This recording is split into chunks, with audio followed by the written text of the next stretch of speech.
औज़ु बिल्लाहिस्समीइल अलीम मिनश्शैतानिर लईनिर रजीम। बिस्मिल्लाहिर रहमानिर रहीम। अल्हम्दुलिल्लाहिल मअरूफ़े मिन गैरि रुयतिन वल खालिक़े मिन गैरि रवियतिन अल्लज़ी लम यज़ल क़ाइमन दाइमन इज़ ला समाउन ज़ातो अबराजिन वला लैलुन दाजिन वला बहरुन साजिन वला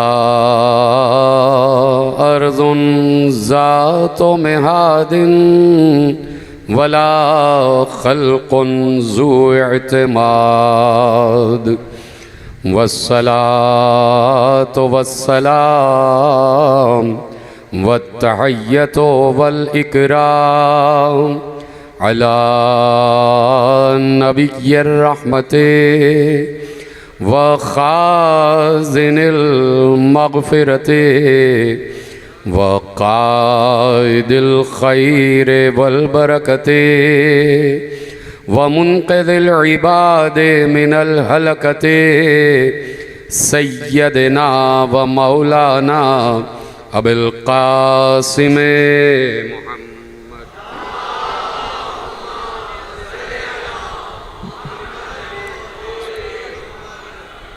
व अहले बैतिहि तय्यबीन अत्ताहिरीन अल मासूमीन अल मज़लूमीन अल मुंतखबीन अल मुंतजबीन अल्लज़ीना अज़हबल्लाहु अन्हुमुर रिज्सा व तहहरहुम तत्हीरा।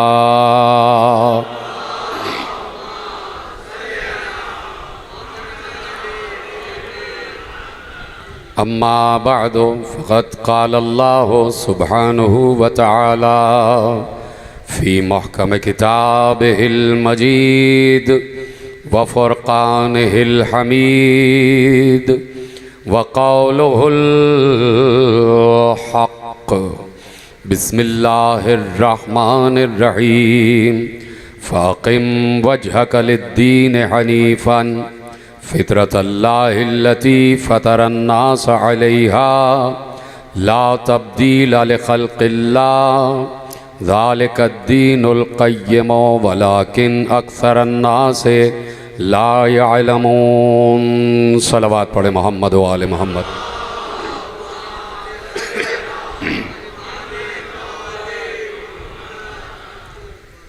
अशरे माह सफ़र की अंजुमन जवादिया की जानिब से आज पहली मजलिस में हम और आप शरीक हैं और रमज़ फ़ितरतुल्लाह पर इंशाअल्लाह यहाँ पर 10 दिन गुफ्तगू रहेगी।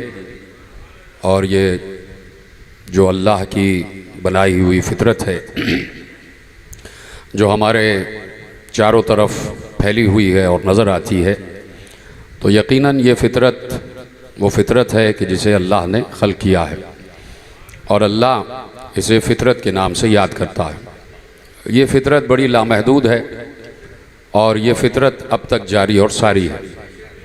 इस फ़ितरत की तख्लीक़ अब तक रुकी नहीं है और ये फ़ितरत किसी न किसी बुनियाद पर कायम है और चूँकि अब तक कायम है तो इसलिए ये मानना पड़ेगा कि बुनियाद बड़ी मज़बूत है।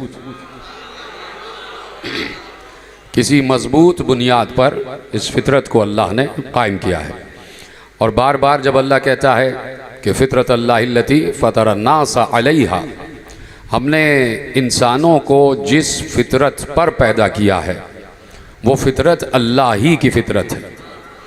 तो अब ये कोई मामूली बात नहीं है कि अल्लाह अपनी फितरत इंसान की फितरत कह दे और इंसान की फितरत अपनी फितरत कह दे। यानी ये वो अल्लाह कह रहा है कि जिस अल्लाह ने सबसे पहले और सबसे बुनियादी अकीदा ये दिया है कि कोई उसका शरीक नहीं है, और वो जो ला शरीक है वो ये कह रहा है कि इंसान मेरी फितरत पर है। फ़तरन्नास अलैहा, हमने इंसान को जो तख्लीक किया है वो फितरतुल्लाह है। तो देखिए इसी पर बात करने की ज़रूरत है। यकीनन 1400 बरस हो गए सूरह रोम कुरान करीम का 30वां सूरा और उसकी 30वीं आयत, तो यकीनन ये 1400 बरस से पहले की बात है और 1400 बरस तक की बात नहीं है।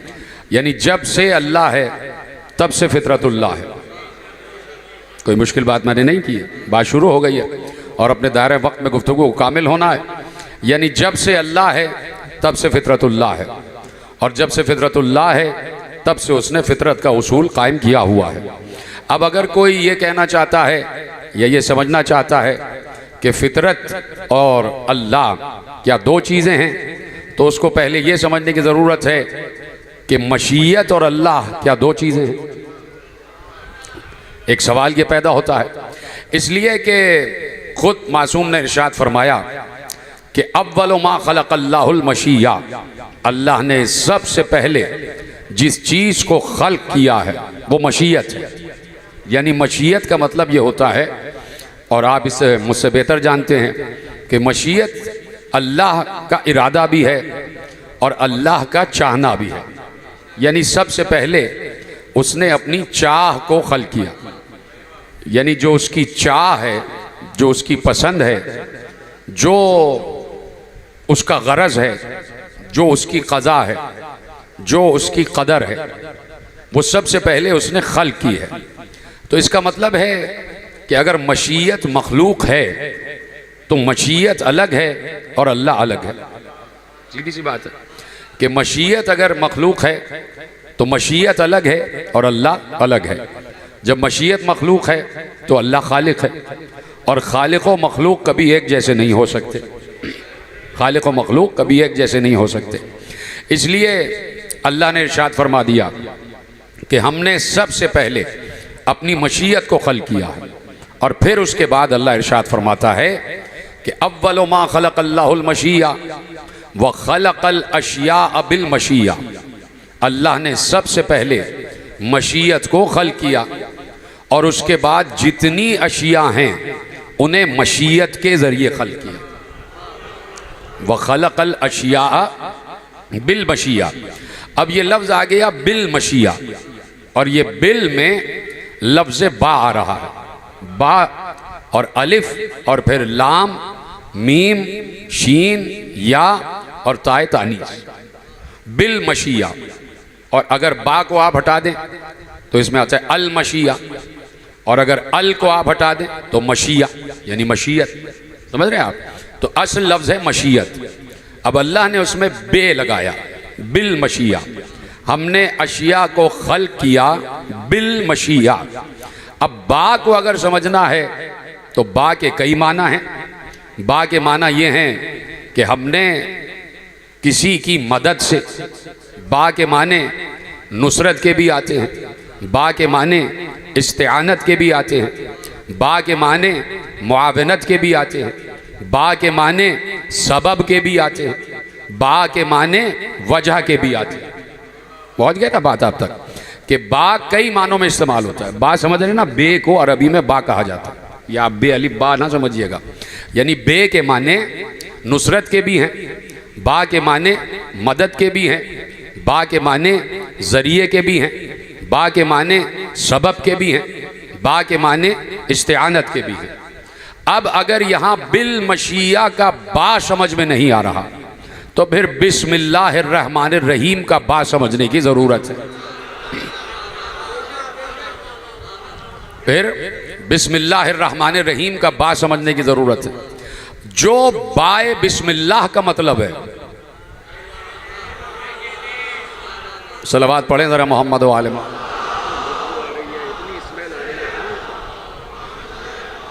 स्मेल बहुत ज़्यादा आ रही है यहाँ से, इसकी स्मेल ख़त्म करवाइए यहाँ से, बहुत स्मेल आ रही है। नहीं पढ़ी जा रही, मुझसे तकरीर नहीं की जा रही। कहाँ हैं आप? आपसे कह रहा हूँ, आपसे कह रहा हूँ,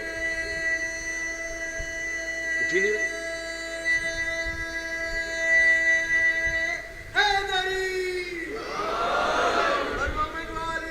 पता नहीं क्या स्प्रे किया है आज ये इमाम बारगाह वालों ने, इतना सख्त तरीन शदीद बदबू वाला स्प्रे किया हुआ है। यहाँ से मुसलसल बदबू आ रही है स्प्रे की, और मेरा बोलना मुश्किल हो रहा है।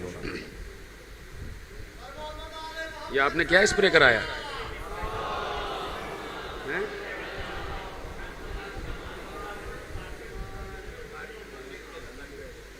बहुत शदीद, तो हटवा दें, बहुत शदीद बदबू आ रही।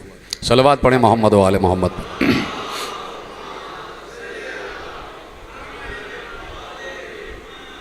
ज़रा सा आप लोग मिल के बैठ जाइए, ज़रा ये जगह खाली ना छोड़ा करें, करीब होकर बैठ जाए, सब करीब आ जाए, फैल फैल के ना बैठे, करीब आ जाए।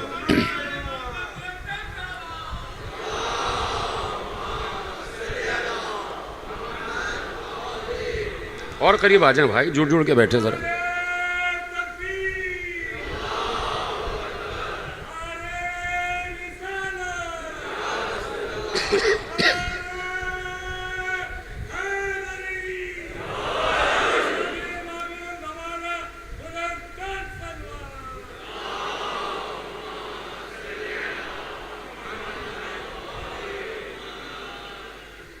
तब जो है बात आगे बढ़ो। बहरहाल जैसा भी है आप सुनते जाइए कि इसीलिए अल्लाह ने इरशाद फरमाया कि अव्वल मा खलक़ल्लाहुल मशिया व खलक़ल अशिया बिल मशिया, हमने अशिया को खल्क किया मशीयत से। तो अब समझने की ज़रूरत है कि जहाँ से मैंने बात शुरू की है कि अब ये देखना पड़ेगा कि अशिया पहले है या मशीयत पहले। यानी ये बिल्कुल वैसे ही है कि अल्लाह ने इरशाद फरमाया कि हमने आदम को खल्क किया मट्टी से। तो अब देखना यह है कि मट्टी पहले है या आदम पहले है। तो यहाँ पर तकदीम व ताख़ीर का, तक़द्दुम व ताख़ुर का अंदाज़ा खुद इंसान को लगाना पड़ेगा, इसलिए कि इंसान साहिब अक्ल है। तो जब आदम को मट्टी से खल्क किया है तो मट्टी तक़द्दुम रखती है और आदम ताख़ुर रखते हैं। यानी मट्टी सबब खिलकत आदम है। यानी ये कह लिया जाए कि अगर मट्टी ना होती तो आदम भी तख्लीक ना होते, आदम भी खल्क ना किए जाते। तो अव्वलियत हासिल हुई मट्टी को। अब देखना यह है कि मट्टी भी मखलूक है, तो मट्टी को किस चीज से खल्क किया गया? जीते रहे, मट्टी को किस चीज से खल्क किया गया? तो उसके लिए अल्लाह ने कहा व खलक़ल अशिया बिल मशिया, हमने हर चीज को मशीयत से खल्क किया। तो इसका मतलब है कि मशीयत पहले है और जितनी अशिया हैं वो सब मशीयत के बाद हैं। अब इससे यह भी साबित हो गया कि मशीयत शय नहीं है। सलामत रहे, मशीयत शय नहीं है, इसलिए कि अशिया जो हैं, शय जो है वो मशीयत के बाद है। तो इसका मतलब है कि मशीयत अव्वल मखलूक है, और मशीयत अगर अव्वल मखलूक है तो मशीयत और खालिक, जुमला देने जा रहा हूं, यानी मशीयत अगर अव्वल मखलूक है तो मशीयत और खालिक के दरमियान बीच में कोई भी नहीं है। तो हम ये भी कह सकते हैं कि अगर मशीयत अव्वल मखलूक है तो मशीयत और खालिक बिला फसल हैं। कुछ बोलते जाएं, आप आगे बैठे, आप आगे बैठे, आपको बोलना पड़ेगा, तवज्जो है। जब मशीयत और खालिक बिला फसल हो गए तो अब इनमें कोई ऐसा राब्ता तलाश करना है कि जहां पर बिला वसीला राब्ता हो रहा हो। हाय हाय हाय, मैंने कोई इतनी मुश्किल बात नहीं की।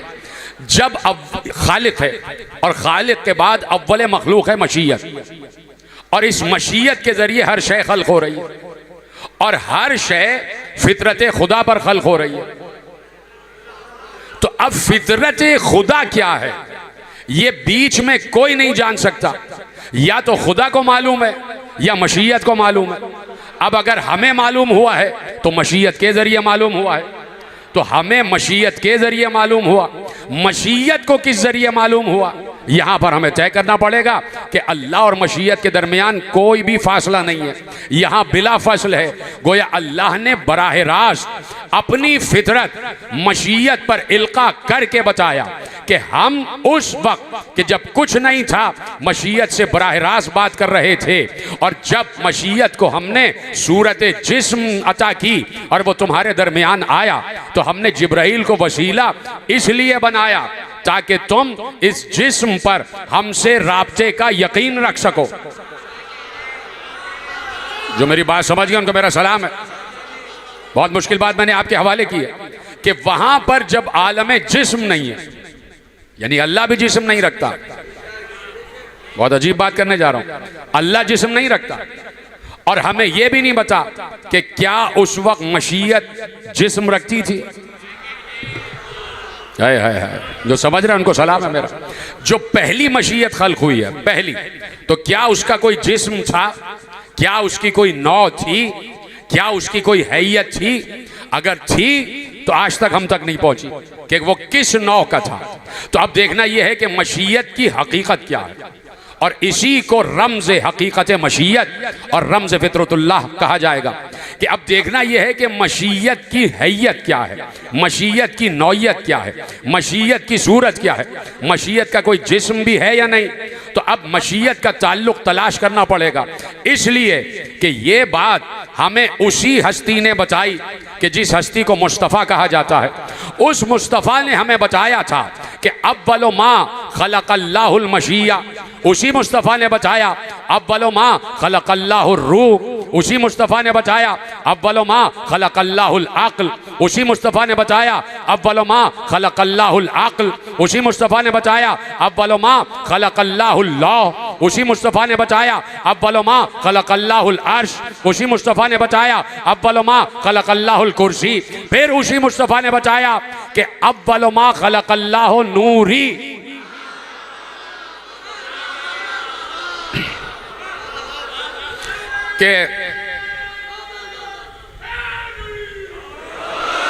कि सबसे पहले अल्लाह ने मेरे नूर को खल्क किया। हमसे बढ़कर इस बात को कौन जानेगा? आलम इस्लाम हमें जवाब दे कि क्या ये रूहानियत और नूरानियत की बातें कहीं 1400 बरस की तारीख में किसी आलिम, किसी आलम, किसी खलीफा, किसी सदर, किसी रहनुमा, किसी रहबर ने ये दावे किए हैं कि अव्वलु मा खलक़ल्लाहु नूरी? बोलते जाएं, पीछे वाले हजरात पर मेरी निगाह है। क्या किसी रहबरो, रहनुमा और खलीफा ने यह दावा किया? क्या किसी भी, यानी छोड़ दीजिए आप रहबरो, रहनुमा और खलीफा को, क्या किसी नबी ने यह दावा किया? क्या किसी नबी ने यह दावा किया? आदम से लेके ईसा तक आप सब अंबिया के अक़वाल हमारे पास मौजूद हैं। और पहली बात तो यह है कि आदम से लेके ईसा तक के किस्से, जो सूरह क़सस भी है, पूरा कुरान है, ये बताया ही मुस्तफ़ा ने। नहीं तो इंजील, तौरात, ज़बूर ये सब मंसूख हो चुकी थी, और इसमें जो है वो इधर उधर की बातें शामिल हो गई और इसमें तहरीफात हो गई। तो जो असल किस्से हैं अंबिया के, वो पैगंबर ही ने बताए। और पैगंबर के कहने पर हमने आदम के लिए वो वस्फ भी माना कि हमने आदम को हर इस्म का इल्म अता कर दिया, ये भी हमने पैगंबर के कहने में माना, इसलिए कि पैगंबर ने आयतें हम तक पहुंचाई। और अगर, चलिए पहली बात तो मैं ये कह दूं कि अगर पैगंबर ये न बताते कि जिब्राइल मुझ पर आकर आयतें इल्का करते, पैगंबर ही ने बताया ना कि जिब्राइल मुझ पर आते, तो ये जिब्राइल का वास्ता क्यों दिया? ये जिब्राइल का वास्ता क्यों दिया? इसलिए कि पिछली जो किताबें जो सीना बसीना आ रही थी, और जो सीनाए राहिबों के सीनों में, और जो तौरात, ज़बूर, इंजील के आलिमों के सीने में थी, उसमें ये बातें लिखी हुई थी, ये जो पैगंबर ने आगे इरशाद फरमाई। तो अब पैगंबर के कहने से हमने यकीन किया कि वही जिब्राइल पैगंबर पर उतरा, कि जिस जिब्राइल को ईसाई दायरे तस्लीस में शामिल करते हैं, कि ईसा, मरियम और रूहुल कुद्स का ये है दायरे तस्लीस। तो अब रूहुल कुद्स को भी अच्छा मानते हैं और रूहुल कुद्स उनके यहाँ बहुत अच्छी हैसियत रखता है। लेकिन यहूदी जो हैं वो जिब्राइल के बड़े सख्त दुश्मन हैं और वो कहते हैं जितने हम पर अजाब आए वो जिब्राइल लेके आया। एक जुमला मेरे जहन में आ रहा, यहूदी कहते हैं हम पर जितने अजाब आए वो जिब्राइल लेके आया और जिब्राइल ने हम पर अजाब नाजिल किया, इसलिए जिब्राइल के दुश्मन है। अब मैं आपसे नहीं, इस मीडिया के जरिए जहां जहां बात सुनी जा रही है सबसे पूछूंगा साहिबाने अक्ल से, आप भी बता दीजिएगा क्या यह बात सही है? क्या जिब्राइल अपनी मर्जी से अजाब ला रहा था? भाई सब बोलिए, आप आलम इस्लाम की तरफ से जवाब दे दीजिए। आलम ईमान बैठा है ना, आलम इस्लाम की तरफ से जवाब दे दीजिए। क्या जिब्राइल अपनी मर्जी से यहूदियों पर अजाब लाया था? नहीं। किसकी मर्जी से लाए थे? अल्लाह की मर्जी से। तो अल्लाह की मर्जी से जिब्राइल अजाब लाए तो यहूदी दुश्मन हो गया बराह रास्त जिब्राइल का। तो किसका दुश्मन होना चाहिए था? अल्लाह का। यहूदियों को जंग करनी चाहिए थी अल्लाह से। अब चूंकि वो अल्लाह को पहचानते ही नहीं, अल्लाह को मानते ही नहीं, ना अल्लाह की मानते, इसलिए उन्होंने जिब्राइल को अपना दुश्मन बना लिया। यही मामला हुआ आलम इस्लाम के साथ। सब ने कहा हम बद्र का बदला लेंगे, हम उहद का बदला लेंगे, इसलिए कि अली ने मारा था। अरे अली ने अपनी मर्जी से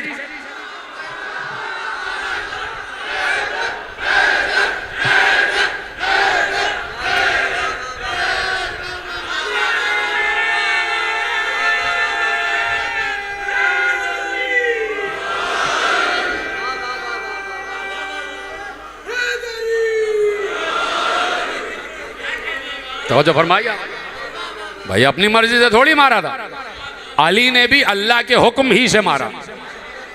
तो अब मुसलमानों को भी बराह रास्त उसका दुश्मन होना चाहिए जिसके हुक्म से अली ने मारा। अली की दुश्मनी ये बता रही है कि सिर्फ ज़बानी ला इलाहा इल्लल्लाह हो मानते नहीं है।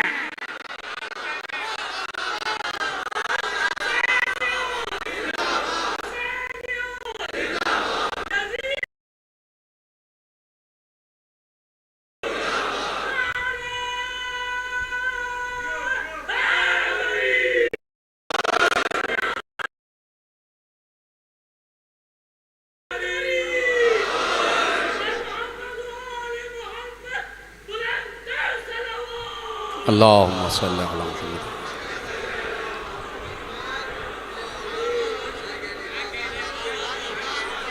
तो फरमाया आपने।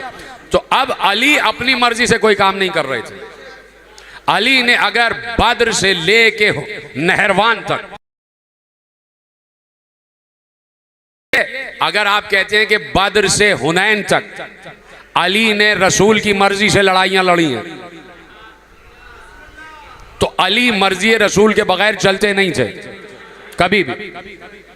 अब अगर आप कहेंगे कि बद्र से हुनैन तक तो रसूल की मर्जी से अली लड़े और अपने दौरे खिलाफत में अली की जो लड़ाइयां हुई वो अली की अपनी मर्जी थी, अपनी मर्जी थी।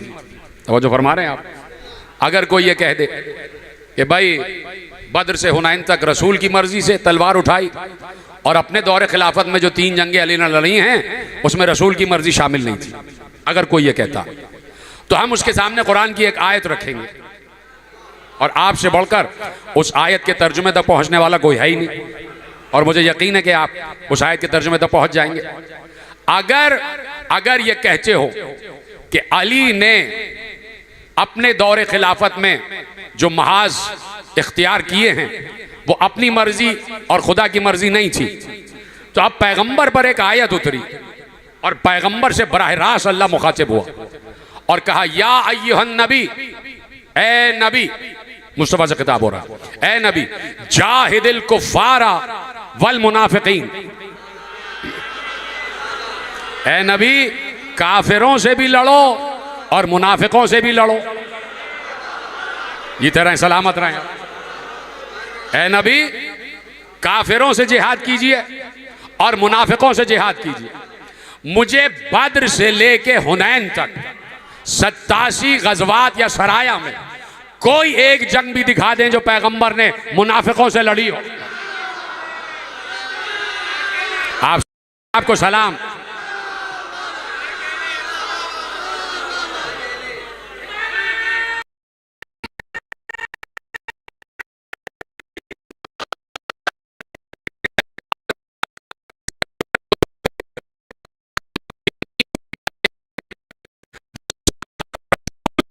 और अल्लाह के अक़वाल की रोशनी में होती है।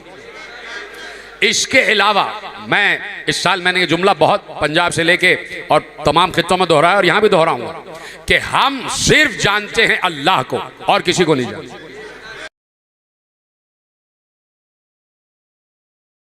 और हम अल्लाह को मानते हैं और किसी को नहीं। हम अल्लाह की इताअत करते हैं, हम अल्लाह के मुती हैं। वो जो हमसे कहता है हम मानते हैं।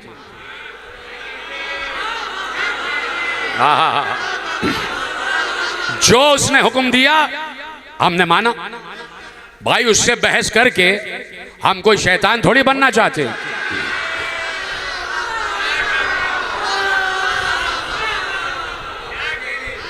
उससे कोई बहस करके गुस्ताख थोड़ी बनना चाहते उसके। हमें उसने पहली मंजिल पर बता दिया था कि हमसे बहस ना करना, जो हम कहें वो करो। अगर हम कहें हमें सजदा करो, हमें सजदा करो, कि हमें सजदा नहीं करो तो नहीं करना। हाय हाय हाय, हमसे वो कहे कि हमें सजदा नहीं करो तो हमें सजदा नहीं करना। मैंने यहीं पर किसी तकरीर में किसी बरस अर्ज किया था कि अगर अल्लाह ये कह दे कि अब नमाज नहीं पढ़ना, तो नमाज पढ़ना सवाब होगा या नमाज ना पढ़ना सवाब होगा? सीधी सी बात है। अल्लाह कह दे मैंने हुक्म नमाज उठा लिया है, तो अब नमाज पढ़ना गुनाह हो जाएगा। आवाज नहीं आ रही आप? हाय हाय, इस पे चुप हो गए आप। अगर अल्लाह कहे कि नमाज नहीं पढ़ना तो नमाज पढ़ना गुनाह होगा। जब तक आप सब बोलेंगे नहीं मैं आगे नहीं बढ़ूंगा। मैंने इसलिए रसूल की और अली की तो बात ही नहीं की, इसलिए कि इतना दूर कर दिया गया है रसूल और अली के जिक्र से कि अली की बात सुनने को तो तैयार ही नहीं। अगर मैं कह देता कि कोई आलिम आके फतवा दे दे कि नमाज नहीं पढ़ना है, तो कहेंगे हाँ हाँ हाँ नहीं पढ़ेंगे।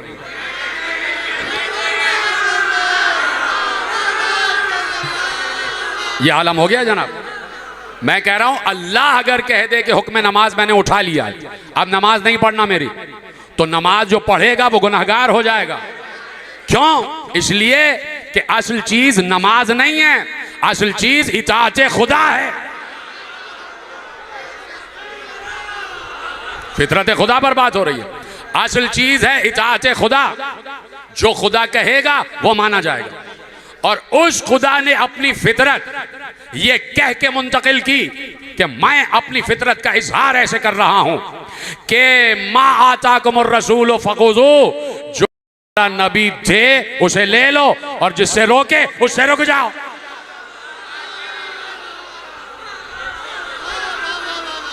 बमा नहाकुम अन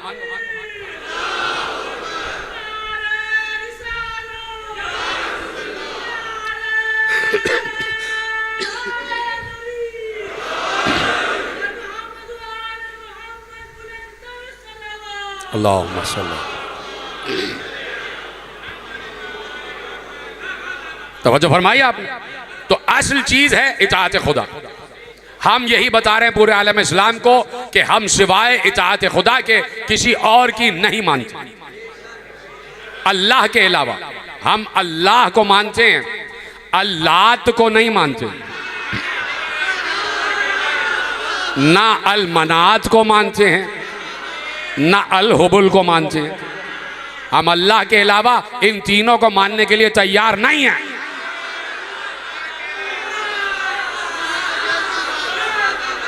न लात, न मनात, न उज्जा, न हुबुल, हम किसी की मानने को तैयार नहीं है। हम सिर्फ देखते हैं कि मर्जी खुदा क्या है, और हम सिर्फ ये देखते हैं कि फितरत खुदा क्या है। उसी फितरत पर हम चल रहे हैं। हमसे क्यों लड़ती है दुनिया? या तो वो तमाम अहकामात कुरान से और हदीस से निकाल दिए जाएं, या फिर हमसे लड़ना बंद कर दिया जाए। अल्लाह की मानते हैं और किसी की नहीं मानते। अल्लाह ने कहा जो रसूल दे उसे ले लो, अब यही मानना, अब यही मानना। सूरह हशर में अल्लाह ने हशर बर्पा कर दिया।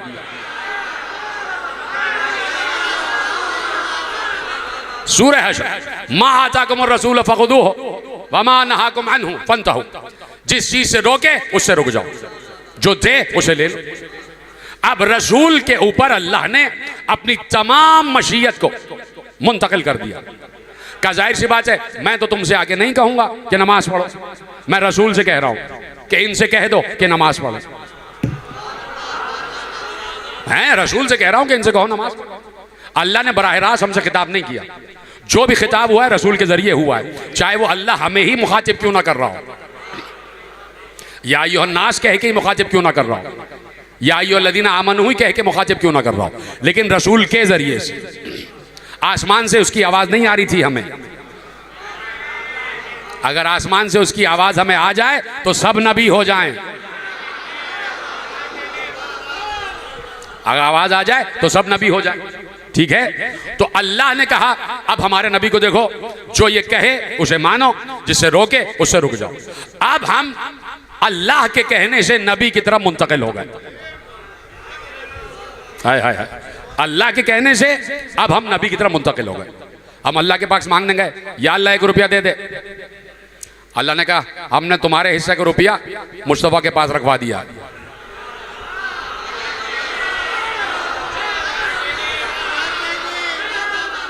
अब इसका क्या मतलब है? अल्लाह कह रहा है उससे ले लो। अब फिर भी खड़े रहेंगे, नहीं तुझसे ही चाहिए, तो फिर हो गए ना शैतान।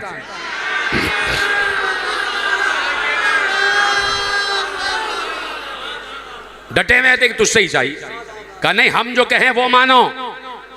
पालनहार हम हैं, मुश्किल कुशा हम हैं, उक़दा कुशा हम हैं, हाजत रवा हम हैं, राज़िक हम हैं, खालिक हम हैं। लेकिन हाय हाय, लेकिन कासिम जो है वो रसूल है। इतना रुक के जुमला कहा है भाई। तकसीम करने वाला रसूल है। पैगंबर ने इसलिए कह दिया था कि अल्लाह मुअती व अनल कासिम, अल्लाह मुझे अता करता है, मैं तकसीम कर देता हूं। तो अब अल्लाह के खजाने से मुस्तफा तक पहुंचा, ठीक है। अब हमने कहा कि या अल्लाह तूने कहा है। अल्लाह ने कहा कहा है। हम मुड़ गए मुस्तफा की तरफ। हमने कहा या अल्लाह तू नाराज तो नहीं होगा कि हम तेरी तरफ से रुक करके मुस्तफा की तरफ चले गए। अब आप बताइए कि अल्लाह नाराज होगा? कभी भी नहीं होगा। इसलिए कि अल्लाह ही ने कहा था कि मुझे सजदा ना करना, आदम को करना। तो इस बात पे कि अल्लाह फरिश्तों से नाराज हो गया था कि तुम आदम की तरफ क्यों झुके? क्यों? इसलिए कि अल्लाह ने कहा, हमने कहा ही ये था। तो असल चीज है इताअत खुदा। तो अल्लाह ने कहा जाओ मुस्तफा की तरफ देखो। हम मुस्तफा की तरफ आ गए। या रसूल अल्लाह, अल्लाह ने हमें आपके पास भेज दिया। वो कहता है जो आप दें हम ले लेंगे, और जिस चीज से आप रोक दें हम रुक जाएंगे। या रसूल अल्लाह, लाइए दीजिए, क्या क्या है आपके पास जो अल्लाह से आपको मिला है वो हमें अता कीजिए ताकि हम ले लें। और हमें यह भी बताते जाइए कि हमें क्या क्या नहीं लेना है और हमें किस किस की तरफ नहीं देखना है, ये भी बता दीजिए।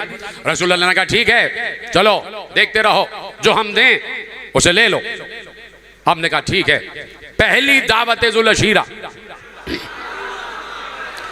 पूरी बज़्म सजी हुई है, सारे कुरैश मौजूद जो पैगंबर को अपने आप को पैगंबर का रिश्तेदार कहते थे। वंजुर अशीरतकल अक़रबीन, बुला लीजिए अपने अशीरे वालों को, जो करीबी अशीरे वाले हैं, जो करीबी लोग हैं उन्हें बुला लीजिए। आ गए 100-150 लोग आ गए। अब सबसे पहली मजलिस बर्पा होने जा रही है। सबसे पहली मजलिस बर्पा होने जा रही है और सबसे पहली दावत इस्लामी, पीछे रह गए आप, सबसे पहली दावत इस्लामी की मीटिंग, सबसे पहली दावत इस्लामी की मीटिंग होने जा रही है। और अब उस मीटिंग में कयामत तक का एजेंडा तय होने जा रहा है। अब एक नए रुख से सुनते जाइए और रम्ज़ फितरतुल्लाह ये याद रखिएगा। अब उस मीटिंग में कयामत तक का एजेंडा कि मजलिस और दावत इस्लामी का मौजू क्या होगा ये तय होने जा रहा है। 2 मौजू उस मीटिंग के पहले से तय थे। उस पहली दावत इस्लामी की मजलिस के 2 मौजू पहले से तय थे। तीसरे मौजू को तय होना था। तीसरे मौजू को तय होना था। पहले से 2 मौजू तय थे, तीसरा मौजू तय होना था। अब देखना यह कि एजेंडा क्या बनता है। और कहां से बात आई, जो रसूल दे उसे ले लो और जिस चीज से रोके उससे रुक जाओ। अब यहां से बात शुरू हो रही है, दावत इस्लामी की पहली मीटिंग, और उस मीटिंग में एजेंडा तय होना है। 2 बातें पहले से तय हैं, एक एजेंडा तय होना है कि तीसरा एजेंडा क्या होगा, मजलिस का तीसरा मौजू क्या होगा। 2 मौजू पहले से तय हैं, अब मजलिस का तीसरा मौजू तय होना है। उस मजलिस में, उस दावत इस्लामी में, उस दावत जुल अशीरा में तय होना है। अब कहां तय हो रहा है, अब देखना यह है कि यह दावत इस्लामी की, इस्लाम की दावत की पहली मीटिंग किसके घर में होगी। जीते रहें, सलामत रहें।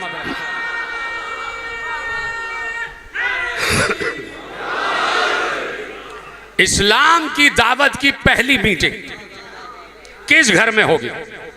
किसका घर होना चाहिए भाई, किसका घर होना चाहिए, इसलिए कि इस्लाम का पैगाम जाएगा। और आज ये तय होना है, जो रसूल दे उसे ले लो और जिससे रोके उससे रुक जाओ। तय होना है ना भाई।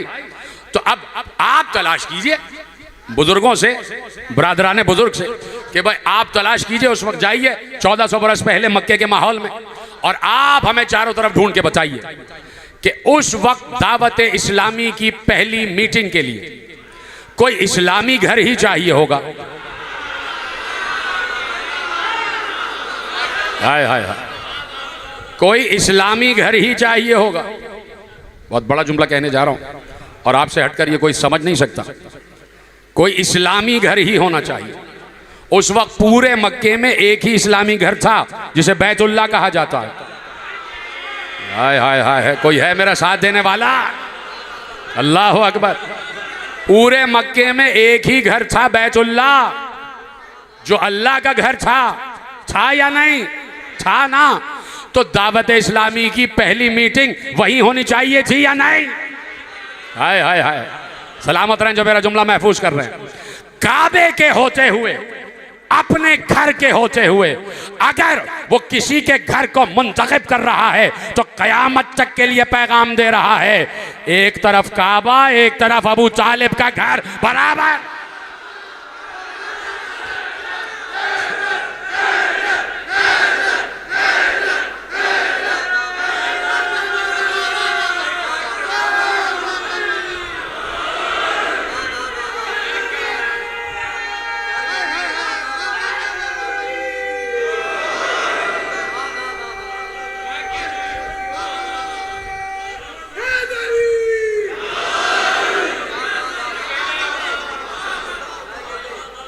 देखिए, मशीयत समझाना है मुझे और मैं सहारा ले रहा हूं कि अब अबू तालिब का घर मुंतखब हुआ। वही घर जिसमें वो परवरिश पा रहा है कि जिसने असहाब से कहा कि मैं उस वक्त भी नबी था जब तुम्हारा बाप बना भी नहीं था। वो उस घर में परवरिश पाई उसने। और अबू तालिब के घर में दावत इस्लामी की पहली मीटिंग। अब मुझे भी कहने दीजिए कि मुझे दावत इस्लामी से प्यार है।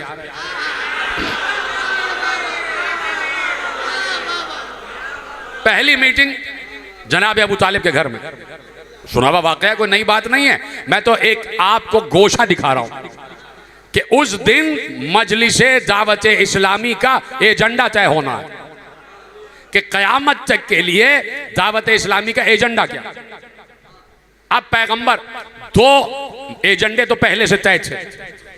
पैगंबर ने कहा, भाई देखो, दावत और मजलिस बगैर खाने के नहीं होती। कोई दावत और मजलिस बगैर खाने के नहीं होती। या अली, इंतजाम कीजिए। हजरत अबू तालिब ने इंतजाम किया। एक बकरे की दस्ती, बस इतनी बड़ी, आपको पता है, 1 हाथ के बराबर, और एक छोटे से प्याले में दूध, और बकरे की दस्ती भुनी हुई, वो लाके रख दी गई और दूध भी रख दिया गया। सब बुला लिए गए, सब आके बैठ गए। अब सब देख रहे हैं कि मेन्यू में क्या है, खाने में क्या है। देखा किसी ने उचक उचक के जब खाना लाके रखा गया सब आपस में कह रहे थे लीजिए, इतने सारे लोग और ये एक बकरे की रान और ये इतना सा दूध का प्याला, ये तो किसी एक का भी पेट नहीं भरेगा। आप समझ जाइए, आप किसी एक का पेट भी नहीं भरेगा। अली ने रसूल को देखा, रसूल ने अली को देखा। रसूल करीब आए, कहा अली खाना शुरू कीजिए, बुलाइए इनको। कहा आइए।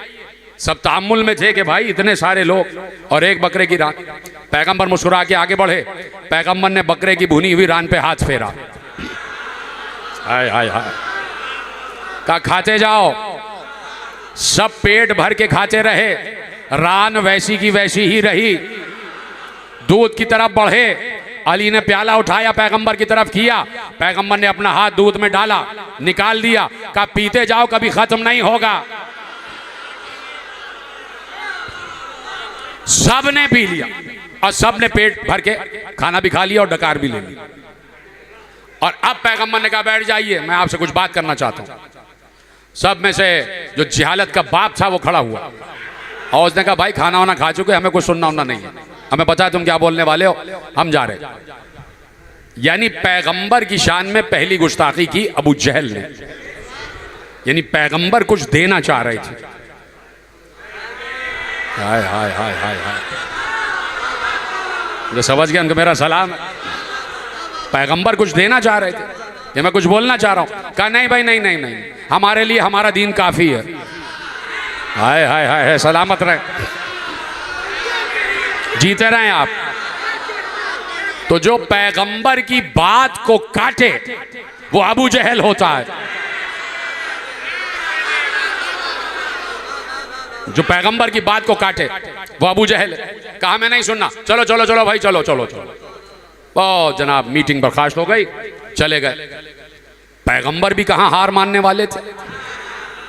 पैगंबर को मालूम है साल का अली हमारे साथ है, हमारा कुव्वत बाजू है। और फिर अबू तालिब मुख्तार काबा,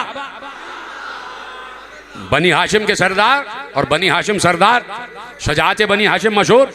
कहा चचा दोबारा बुलाइए, फिर बुलाइए, फिर आए, फिर यही हुआ, फिर गुस्ताखी हुई, फिर डिस्पर्स हो गए। कहा फिर बुलाइए। यानी 3 दिन का पूरा जो चिल्ला या तिल्ला है वो कामिल हुआ। 3 दिन का तिल्ला कामिल हुआ कि भाई 3 दिन का मौका देते हैं बस, उसके अलावा नहीं। तीसरे दिन फिर यही हुआ, वही खाने में बरकत और वही दूध में बरकत। अब अबू तालिब अबू जहल के पीछे आके खड़े हो गए। अब देखिए कहां की बात कहां होने जा रही है। अभी पहली मीटिंग है, अभी उस लफ्ज का तारुफ भी नहीं हुआ। अब जो लफ्ज कहने जा रहा हूं, अभी उस लफ्ज का तारुफ भी नहीं हुआ और पहली मीटिंग है और यहां से दावत इस्लामी का आगाज होगा। अब इससे पहले कि अबू जहल उठता, अबू तालिब ने उसके कंधे को दबाया और दबाकर कहा इजलिस या अबकर रिजाल, ओ अहमक तरीन इंसान बैठा रहे।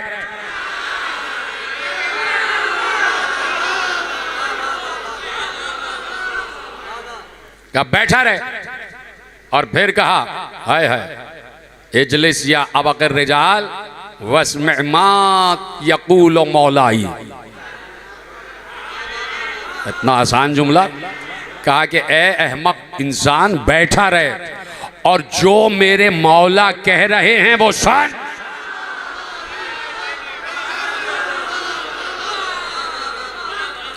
जो मेरा मौला कह रहा है वो सुन।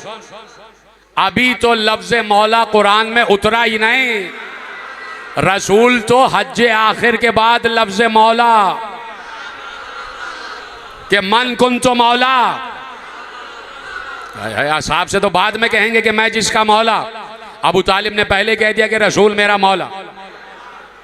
अब तय होना है एजेंडा और अब कयामत तक की मजलिस का मौजू तय होना है। तैयार हैं सुनने के लिए? पैगंबर ने कहा सुनो, मैं अल्लाह का फरिश्तादा नबी, कहो ला इलाहा इल्लल्लाह और मुझे रसूल मानो। ये 2 पैगामात अल्लाह ने दिए हैं। 2 मौजू पहले से तय थे। पहला मौजू था ला इलाहा इल्लल्लाह, दूसरा मौजू था मोहम्मदुर रसूलुल्लाह, तीसरा मौजू तय होना है। हाय हाय हाय। तीसरा मौजू तय होना है और आज ही तय होगा, दावत-उल अशीरा ही में तय हो जाएगा कि कयामत तक ला इलाहा इल्लल्लाह और मोहम्मद रसूलुल्लाह के साथ लफ्ज क्या आना है, कौन सा जुमला आना है। अब पैगंबर ने कहा कि अल्लाह ने कहा है कि कहो ला इलाहा इल्लल्लाह और मैं अल्लाह का रसूल हूं। जो अल्लाह के इस पैगाम को पहुंचाने में मेरी मदद करेगा वो मेरा खलीफा होगा, मेरा जानशीन होगा, मेरा वसी होगा और तुम पर मेरे बाद इमाम होगा। भाई सबसे कहा था, जो खड़ा हो जाता आज उसी का जिक्र हो रहा होता। जीते रहे, सलामत रहे आप।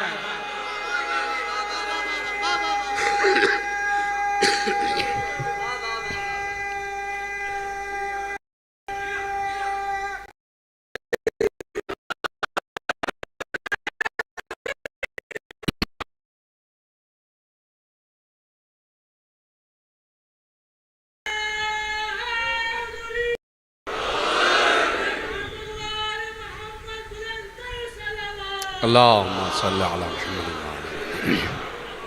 तवज्जो है, उस वक्त एजेंडा तय होना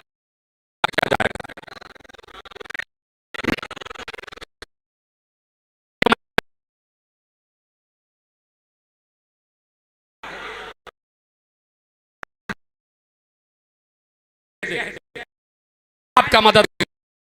तो खुदा की हम उस दिन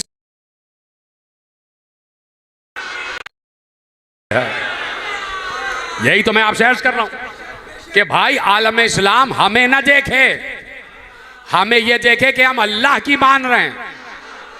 अल्लाह ने हमें रसूल की तरफ डाइवर्ट किया, जो रसूल थे उसे ले लो। तो रसूल ने पहले दिन 2 पैगाम दिए, ला इलाहा इल्लल्लाह हमने ले लिया। दूसरा पैगाम दिया मोहम्मदुर रसूलुल्लाह हमने ले लिया, इसलिए कि अल्लाह ने कहा था जो रसूल दे उसे ले लो। अब तीसरे पे रसूल रुके हुए थे और सबसे पूछ रहे थे तुम कौन कौन कौन मेरा साथ देगा, कौन मेरा साथ देगा, सबसे पूछ रहे थे ना। अबू जहल भी था, अबू लहब भी था और पता नहीं क्या क्या सब थे ना सारे। तो सबको मौका दिया था कि जो मेरा साथ देगा वो मेरा जानशीन, मेरा वसी, मेरा खलीफा और उम्मत का इमाम होगा मेरे बाद। सबको मौका दिया था। फौरन अली ने कहा अना नासिर का या रसूल अल्लाह। इसी जुमले को मैंने किसी मंजिल पर अर्ज किया था कि the rise and fall of Roman empire, Gibbon ने लिखा इस मंजर को, एक अंग्रेज मुअर्रिख ने लिखा कि जैसे ही रसूल ने कहा कि कौन है जो मेरा इस मिशन में साथ देगा, तो उसने लिखा कि a profound silent fell upon whole assembly. ये उसके जुमले। कहा कि एक ऐसी खामोशी पूरी मजलिस पे छा गई कि अगर सुई भी गिरे तो आवाज आए। Profound silent, profound silence. कहा कि ऐसी खामोशी कि सब खामोश। जब पैगंबर ने कहा कौन है जो मेरा इस मिशन में साथ देगा, तो कहा कि भाई एक खामोशी छा गई पूरी असेंबली में, यानी असेंबली, उसने कहा असेंबली लगी हुई थी, होल असेंबली, जितने लोग बैठे थे सब असेंबल हुए वे, सब खामोश। अब वो कहता है then youngest of them all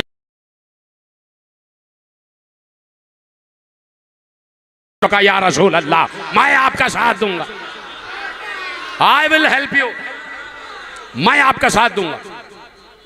तो अब पैगंबर ने जैसे ही अली ने कहा मैं आपका साथ दूंगा, तो पैगंबर ने इस बात की परवाह नहीं की, या अली अभी आप छोटे हैं, बात ही मैंने कह दी और आप पीछे रह गए। आप ये क्या कहते हो कि बच्चों में सबसे पहले लाए, सब में सबसे पहले लाए, सब थे, बुजुर्ग सारे थे। वो कह रहा है rise and fall and of Roman empire वाला कह रहा है कि उन सब में सब बुजुर्ग मौजूद थे, सारे बुढ़े मौजूद थे, बस सबसे छोटे अली थे ना। यानी उस वक्त जो अली की ज्यादा से ज्यादा उम्र लिखी है वो 11 या 12 बरस, वैसे 10 बरस, इसलिए कि जब पैगंबर 40 बरस के हुए हैं तो अली 10 बरस के हो गए, इसलिए कि पैगंबर सन 1 आमुल फील को इस दुनिया में तशरीफ लाए और अली सन 30 आमुल फील को लाए, तो अली और रसूल में 10 बरस का फर्क है। तो चलिए 11 बरस भी मान लीजिए, 10 बरस मान लीजिए। पैगंबर उसी वक्त कहते थे अली अभी आप छोटे 20 बरस के हो जाएं तब बात कीजिएगा, अभी बुढ़ों को आने दीजिए। उस वक्त पैगंबर ने 3 दफा मौका देकर सबको तलब किया था कि जो मेरा इस मिशन में साथ देगा वो मेरा खलीफा होगा, मेरा वसी होगा, मेरा जानशीन होगा और मेरे बाद उम्मत का इमाम होगा। सबको पैगंबर ने मौका दिया था।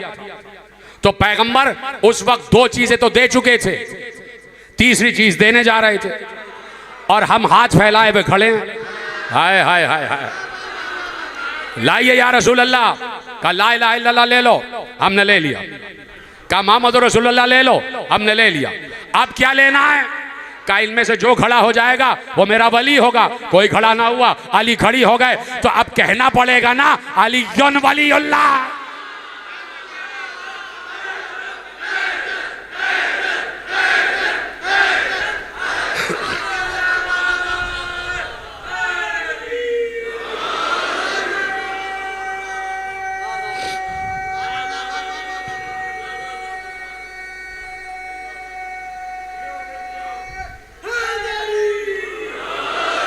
भाई उस दिन जो नाम आता वही नाम हमें लेना, ये मजबूरी है हमारी, इसलिए कि हम अल्लाह और रसूल की मानते, हम उनके अलावा किसी को नहीं जानते। रसूल ने कहा कि मेरे बाद मेरा वसी अली होगा, तो अब मानना है रसूल की बात। रसूल की बात ठुकरा कर अल्लाह की शान में गुस्ताखी थोड़ी करना है, फिर वही बात के शैतान थोड़ी बनना है। रसूल ने कहा ले लो, तो हमने ले लिया। तो अब मजलिस दावत इस्लामी का तीसरा मौजू तय हो गया और वो मौजू है अली, वो मौजू है अली। तो अब जब भी बनाम में इस्लाम कोई मजलिस बर्पा हो, हाय हाय हाय, जुमला पलट दूं, अब देखना हो किसी भी मजलिस को कि क्या ये इस्लामी है या नहीं, तो देखना उसमें अल्लाह और रसूल के साथ अली अली हो रहा है या नहीं।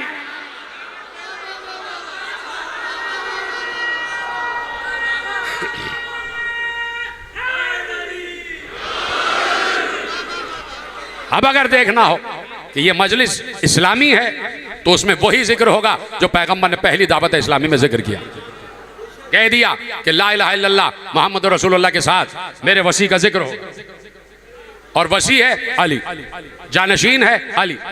अब कोई भी विसायत, कोई भी जानशीनी आप कर लीजिए, हमें उससे कोई फर्क नहीं पड़ता कि भाई सल्तनत की जानशीनी नहीं, इल्म की जानशीनी। इस पर कल बात होगी कि सल्तनत की जानशीनी नहीं, रसूल के इल्मी वारिस अली थे, इस पर भी बात हो जाएगी कि चलिए ये बात भी आपकी तस्लीम कर लेते, लेकिन इसी पर बात होगी। लेकिन बात तो होगी, गुफ्तगू तो होगी और गुफ्तगू होती रहेगी। उसकी वजह यह है कि जब आदम से लेके ईसा तक हर नबी इल्म लेके आया, तो हर नबी का सरताज है हमारा नबी। तो आदम से लेके ईसा तक के जितने अंबिया आए, उन सब के पास जितना इल्म है, उन सब के इल्म को मिलाकर उन सब से ज्यादा इल्म है रसूल के पास, और उस आलिम रसूल का वसी है अली, उसका जानशीन है अली। इसलिए रसूल ने इरशाद फरमाया था, रसूल अल्लाह ने यह नहीं कहा था कि मैं आलिमों का शहर हूं और अली उसका दरवाजा है। हाय हाय हाय, रसूल अल्लाह ने कहा था मैं इल्म का शहर हूं और अली उसका दरवाजा है। और जो फरमा रहे हैं, तो इल्म जहां पर भी कोई भी रास्ता नजर आएगा, हर रास्ते इल्म पर, हर ज्यादा इल्म पर नाम अली लिखा हुआ, और उसी ज्यादा इल्म पर चलते चलते 1400 बरस से ये कारवान यहां तक पहुंचा है और यहीं से आगे बढ़ेगा। किसी की जाती जागीर नहीं है ये फर्श अज़ा, ये फर्श अज़ा कोई है जो चला रहा है, कोई है इसका बानी, कोई है इसका रखवाला, कोई है इसका वारिस, और वही फर्श अज़ा लेके आगे बढ़ रहे। कोई आए कोई जाए उससे फर्क नहीं पड़ता। बस बात यह है कि वो ये देखते हैं कि तुम वो जिक्र कर रहे हो जो जिक्र हम पसंद करते हैं, जो जिक्र हम खुद करते हैं। तो वारिस अज़ा और बानी अज़ा, ये दो हस्तियां हैं। इस फर्श अज़ा की बानी एक बीबी, और इस फर्श अज़ा का वारिस मेरे वक्त का इमाम। खत्म हो गई बात। खुदा आपके इन आवाज़ों पर रहम फरमाए।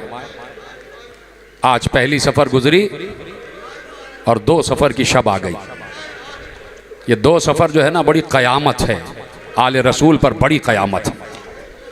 इसलिए कि वो काफ़िला जो 28 रजब को बापर्दा चला था, और जिस काफ़िले के निगहबान मदीने से करबला तक अब्बास व अली अकबर थे, 11 मुहर्रम के बाद अब उस काफ़िले का निगहबान एक 24 बरस का बीमार है, जो अपनी माँ और बहनों के काफ़िले को लेकर आगे बढ़ रहा है। मेरे अजीज़ों, मुसलसल आप गिरिया कर रहे हैं, यकीन फरमाएं ये गिरिया बख्शिश की ज़मानत है। कल भी मैं अर्ज़ करूँगा कि ये गिरिया बड़ी अजीम इबादत है।